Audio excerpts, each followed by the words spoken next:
गूगलवर जर तुम्ही सर्च केलं की when was electoral bond issued और why was electoral bond were issued, तर तुमच्या समोर येईल की हे इलेक्ट्रल बॉन्ड इशू केले होते अरुण जेटली यांनी भारतातील पॉलिटिकल फंडिंगमध्ये, म्हणजे राजकीय जी फंडिंग होते याच्यामध्ये ट्रान्सपरन्सी आणण्यासाठी। आणि गेल्या महिन्यामध्ये जो सुप्रीम कोर्टाने निर्णय दिला त्याच्यात हे लक्षात आलं की याच्या नेमकं उलटं होत होतं।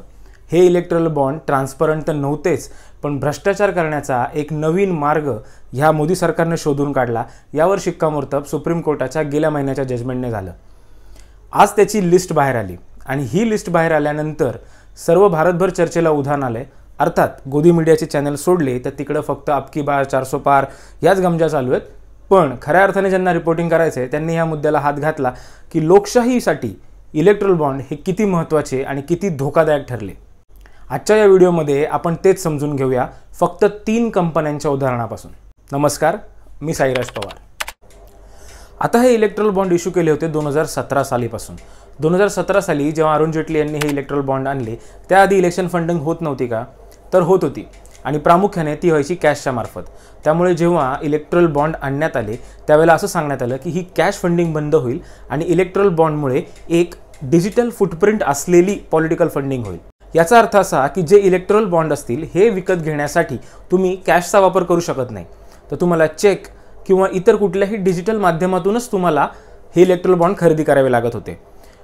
प्रथमदर्शनी असं दिसतं की ही तर योग्य गोष्ट आहे, यातून कॅशचा फ्लो कमी झाला आणि जे कोणी डोनेशन देतील याचा एक रेकॉर्ड राहील। पण खरी गोष्ट इथं अशी आहे की हा रेकॉर्ड कोणालाच माहीत नाही, फक्त SBIला आणि गव्हर्नमेंट ऑफ इंडियाला माहिती आहे। आणि जेव्हा एखादी गोष्ट ही फक्त सरकारला माहिती आहे, SBI ही सुद्धा सरकारचाच भाग झाली कारण ती सरकारी बँक आहे, जेव्हा सरकारलाच माहिती आहे इथं लोकांसोबत धोका होण्याचा सगळ्यात जास्त चान्स असतो आणि तो झाला। आपण ज्या 3 कंपन्यांची उदाहरणं घेणार आहोत त्याच्या आधी तुम्हाला एक डेटा सांगतो।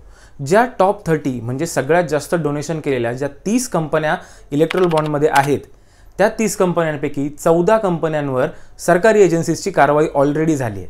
म्हणजे CBI असेल, ED असेल किंवा इतर इन्कम टॅक्स सारखे डिपार्टमेंट असतील, ह्या कुठल्या ना कुठल्या डिपार्टमेंटकडनं ह्या कंपन्यांवर कारवाई झाली आहे। आणि बरोबर त्यानंतर फार तर 1 महिन्याच्या आत ह्या कंपन्यांकडून इलेक्ट्रल बॉन्ड्स खरेदी केले गेलेत। सरकारी यंत्रणांचा गैरवापर करून कुठल्या पद्धतीने जनतेची लूट करता येऊ शकते ते आपण बघूया। सगळ्यात पहिला आहे खंडणी।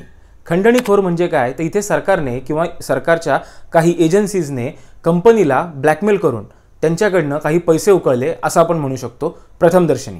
भ्रष्टाचार करायचा पुढचा मार्ग आहे तो म्हणजे मी तुम्हाला काम देतो, तुम्ही मला इलेक्शनसाठी फंड द्या। आणि तिसरा मार्ग म्हणजे क्रोनी कॅपिटलिझम। क्रोनी कॅपिटलिझम म्हणजे एखाद्या कंपनीला जर पाहिजे असेल तर त्याप्रमाणे कायदे बदलणं आणि सरकारी यंत्रणेमार्फतच बिझनेसला पुढे आणणं, मग ते चांगले असू किंवा वाईट। सुरुवात करूया आपण टॉरेंट ग्रुप ऑफ कंपनीजकडून। लिस्टमध्ये तुम्हाला दिसेल की टॉरेंट पॉवर या कंपनीने इलेक्ट्रल बॉन्ड्स खरेदी केलेत आणि ते कुठल्या तरी गव्हर्नमेंटला किंवा कुठल्या तरी एखाद्या पक्षाला दान केलेत। इथे एक योगायोग आहे, म्हणजे इलेक्ट्रल बॉन्ड जरी टॉरेंट पॉवर कंपनीने दिले असले, या टॉरेंट पॉवर कंपनीची पॅरेंट कंपनी टॉरेंट ग्रुप आहे आणि ह्या टॉरेंट ग्रुपच्या अंडरच टॉरेंट फार्मास्युटिकल्स ही एक वेगळी सबसिडरी आहे। ज्या वेळेस टॉरेंट ग्रुपने त्यांचे इलेक्ट्रल बॉन्ड्स खरेदी करून दान केले होते त्यानंतर काही महिन्यातच मोदी गव्हर्नमेंटच्या आलेल्या एका कायद्यामुळे टॉरेंट फार्मास्युटिकलचा खूप फायदा झाला होता। झालं असं की आतापर्यंत भारतामध्ये असा कायदा होता की कुठल्याही औषधाची किंमत एका ठराविक लिमिटपेक्षा जास्त वाढू शकत नाही, पण मोदी गव्हर्नमेंटने हा कायदा बदलला आणि त्याचा सगळ्यात पहिला फायदा कोणाला झाला तर तो टॉरेंट फार्मास्युटिकलला। त्यांनी तयार केलेल्या नवीन जे एक औषध होतं त्याच्यावरची प्राइस कॅप हटवण्यात आली आणि हे झालं टॉरेंट कंपनीचा इलेक्ट्रल बॉन्ड खरेदी केल्यानंतर लगेच।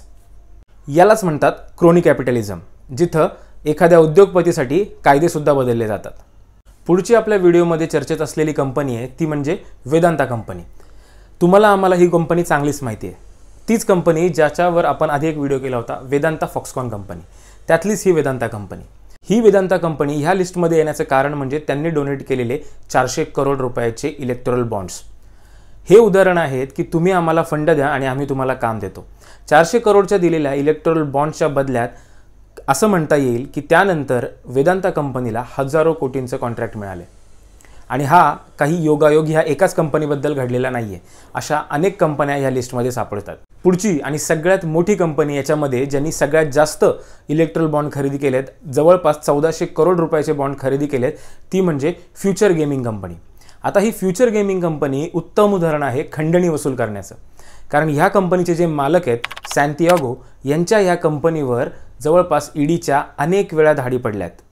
त्यांची जवळपास 400 कोटी रुपयाची प्रॉपर्टी ईडीने अटॅच केली होती, म्हणजे जप्त केली होती.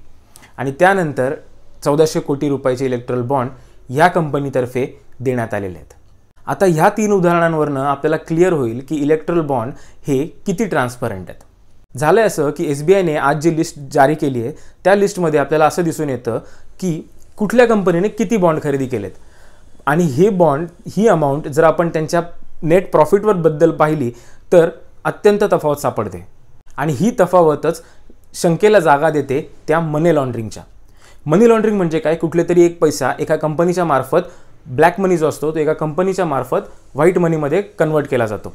मग अशा वेळेला काय होतं की ज्या कंपन्यांचे एस्टॅब्लिशमेंटच नाही आहे, ज्या कंपन्या नाही आहेत, कुठे अस्तित्वातच नाही आहे, त्या कंपनीच्या नावे इलेक्ट्रल बॉन्ड खरेदी केले जातात आणि तो काळा पैसा हा एखाद्या ज्या कुठल्या पक्षाला द्यायचा त्या पक्षाला दिला जाऊ शकतो. अशा अनेक कंपन्या आपल्याला याच्यामध्ये सापडतील. नाहीतर ज्या कंपनीचा प्रॉफिट 200 कोटीपर्यंत सुद्धा नाही आहे ती कंपनी 1400 कोटी रुपयाचे इलेक्ट्रल बॉन्ड घेऊन दान कशी काय करते. सुप्रीम कोर्टाने आज SBIला पुन्हा एकदा फटकारलं आहे आणि हे जे काही बॉन्ड घेतलेत याचा जो युनिक आयडेंटिफिकेशन नंबर आहे, जो इन्फ्रारेडमधूनच दिसतो, त्या आयडेंटिफिकेशन नंबर सकट ते बॉन्ड कोणी घेतले, कोणाला दिले याचा डेटा प्रदर्शित करण्यासाठी सुप्रीम कोर्टाने SBIला सांगितलं आहे. आता जेव्हा तो डेटा येईल तेव्हाच आपल्याला कळेल की हा फंड नक्की कोणी घेतला आहे आणि तो कोणाला गेला आहे. म्हणजे एका कंपनीने जर 1000 कोटी रुपयाचे इलेक्ट्रल बॉन्ड घेतलेत तर त्या 1000 कोटीतले त्यांनी कुठल्या पक्षाला किती दिलेत. पण हा जर क्विड प्रो क्यू तुम्ही बघाल तर कोणाचा फायदा होतोय आणि कोणातर्फे होतोय तर तो होतोय गव्हर्नमेंटतर्फे. त्यामुळे जर हा फंड जवळपास 90% जास्त जर भाजपला नसेल गेला तर आश्चर्यच वाटेल. या गोष्टीतून आपल्याला एक लक्षात येतं की जी गोष्ट आपल्याला फार सांगितली जाते की ह्या गोष्टीमुळे भ्रष्टाचार कमी होणार आहे, या गोष्टीमुळे देशाची सुरक्षा वाढणार आहे, या गोष्टीमुळे असं होणार आहे तसं होणार आहे, ती गोष्ट नक्की तशी होते का? आज जर सुप्रीम कोर्टामध्ये काही वकील गेले नसते आणि सुप्रीम कोर्टातील जस्टिस चंद्रचूड यांच्यासारख्या न्यायाधीशांनी जर ह्या गोष्टीकडे एका चौकस नजरेने पाहिलं नसतं तर आपल्याला ही गोष्ट कधी कळली असती का की इलेक्ट्रल बॉन्डतर्फे इतका मोठा घोटाळा होऊ शकतो. आणि असे अनेक घोटाळे ह्या सरकारमध्ये होतही असतील जे अशाच कुठल्या ना कुठल्या कायद्याखाली, कुठल्या एखाद्या मोठ्या नावाखाली लपवले गेले असतील. एवढं सगळं झाल्यानंतरही भाजप समर्थक काही मंडळी आणि भाजपचे काही नेते असे म्हणत आहेत की इलेक्ट्रल बॉन्ड ही कॅशपेक्षा कितीतरी पटीने खूप चांगली गोष्ट होती. मान्य आहे, कॅशपेक्षा चांगली होती, पण ती वैयक्तिक नुसती फक्त इलेक्ट्रल बॉन्ड ही जर आपण वेगळ्या दृष्टीने पाहिली तर ती गोष्ट ही डेमोक्रेसीसाठी आणि भ्रष्टाचार मिटवण्यासाठी योग्य आहे का हे महत्त्वाचं आहे. नुसतंच दगडापेक्षा वीट मऊ असं म्हणून नाही चालणार. आता काही महिन्यातच इलेक्शन येऊ घातले आणि या इलेक्शनमध्ये तर पैशाचा पाऊस पडणार आहे. त्यामुळे येत्या इलेक्शनमध्ये जेव्हा सरकारचे काही मंडळी तुमच्याकडे मतं मागायला येतील तेव्हा ह्याबद्दलचे प्रश्न तुम्ही नक्की विचारा. पंतप्रधानांना कुठल्याही पत्रकाराने जरी हे प्रश्न विचारले, अर्थात काहींची ते हिंमतही नाही आहे, पण जे विचारतात त्याच्यावर उत्तर देण्याची पंतप्रधानांची हिंमत नाही आहे. 10 वर्ष आत्तापर्यंत त्यांनी कुठल्याही प्रश्नाचं उत्तर दिलेलं नाही आहे. ते सध्या मंदिरांच्या भक्ती करण्यामध्ये व्यस्त आहेत. तुम्ही ती भक्ती बघत बसा, पण मतदान करताना हा विचार मात्र नक्की करा की जे 2014चं काँग्रेसचं भ्रष्टाचारी, कोलगेट, इतर सर्व घोटाळे केलेले सरकार घालवण्यासाठी आपण भाजपला मतदान केलं होतं, ती भाजप, ते मोदी सरकार गेल्या 10 वर्षामध्ये किती हजारो कोटीचा भ्रष्टाचार करून गप्प बसले. हा विचार करा आणि मगच मतदान करा. व्हिडिओ आवडला असेल तर लाईक करा, शेअर करा आणि चॅनलला सबस्क्राईब करायला विसरू नका. धन्यवाद. जय महाराष्ट्र.